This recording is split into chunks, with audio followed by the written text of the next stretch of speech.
அந்தரத்தில் பறக்கும் metro rail, உலகத்தரம் வாய்ந்த மேம்பாலங்கள் என சென்னை மாநகரம் நாளுக்கு நாள் வளர்ச்சியடைந்து கொண்டே செல்கிறது. எனினும் சாலையோரங்களில் வசிக்கும் மக்களின் வாழ்க்கையில் இந்த மாற்றங்கள் எந்த மாற்றத்தையும் ஏற்படுத்தவில்லை.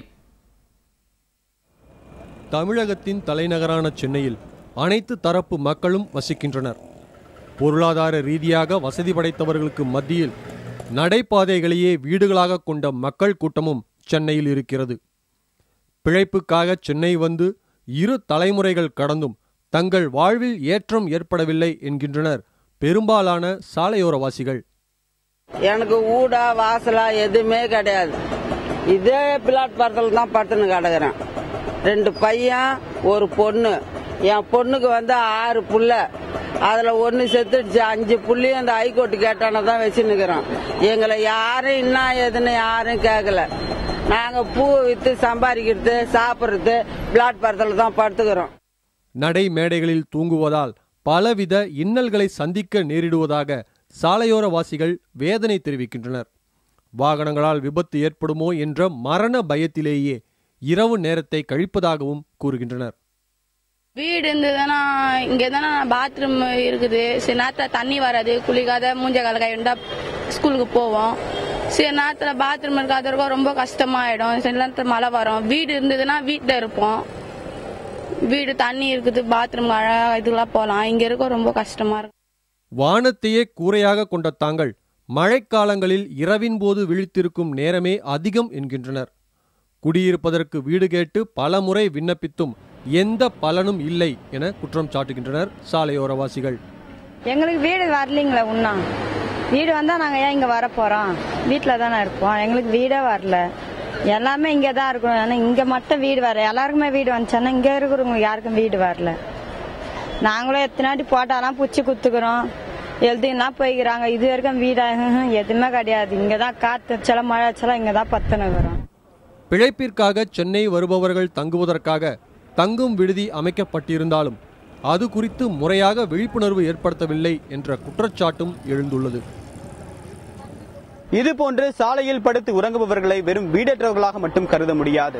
ஒரு சாமானிய குடிமகனுக்கு கிடைக்க வேண்டிய கல்வி அறிவு, பெண்களுக்கு பாதுகாப்பு போன்ற பல விஷயங்களையும் இது கேள்விக்குறியாக்குகிறது. சென்னை மாநகராட்சி சார்பாக நடத்தப்படும் இரவு நேர தங்கும் விடுதி தொடர்பாகவும் இவர்களுடைய பெரிய அளவுக்கான விழிப்புணர்வும் இல்லை. புதிய தலைமுறை செய்திகளுக்காக ஒளிப்பதிவாளர் சதீஷுடன் தேவப்பிரியன்.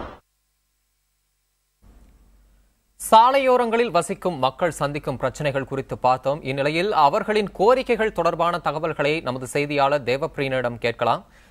தேவப்பிரியன், சென்னையில் சாலையோரங்களில் வசிக்கும் மக்கள் சந்திக்கும் பிரச்சனைகள் என்ன?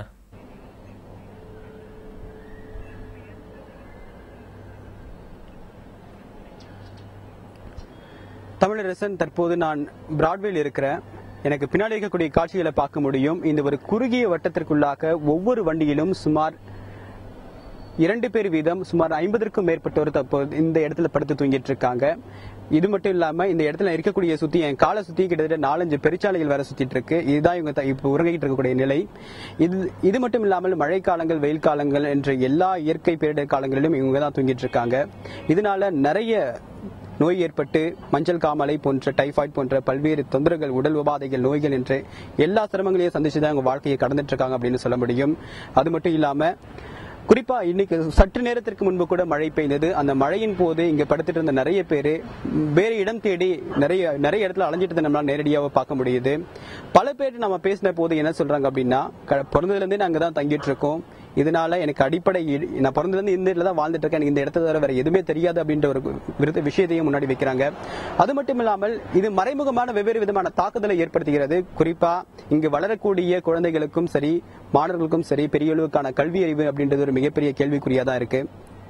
இங்க படுத்திருக்கக்கூடிய பெண்களுக்கு அப்படின்றது எந்த அளவுக்கான பாதுகாப்பு அப்படின்றது அவங்ககிட்ட நாம் பேசின போது ஒரு பெரும்பாலான ஒரு நிம்மதியான தூக்கம் அப்படின்றது அவங்க வாழ்நாள் இது வரைக்கும் சந்திச்சதே இல்லை அப்படின்னு தான் அவனுக்கு ஒரு கருத்து முன் வச்சிருக்காங்க. ஏன் அப்படின்னா, ஒரு இரவு நேரத்தில் ஒரு 12 மணிக்கு மேல அல்லது 2 மணிக்கு மேல நான் எழுந்திரிச்சு பார்க்கும்போது என் பக்கத்துல யாராவது படுத்துட்டு இருப்பாங்க அல்லது உட்காந்துட்டு இருப்பாங்க. எனக்கு அந்த நேரம் ஒரு மிகப்பெரிய அச்சமா இருக்கும். திடீர்னு யாராவது என்னோட மேல நீங்க இருக்கீங்க, என்னென்ன பிரச்சனை சந்திச்சிட்டு இருக்கீங்க?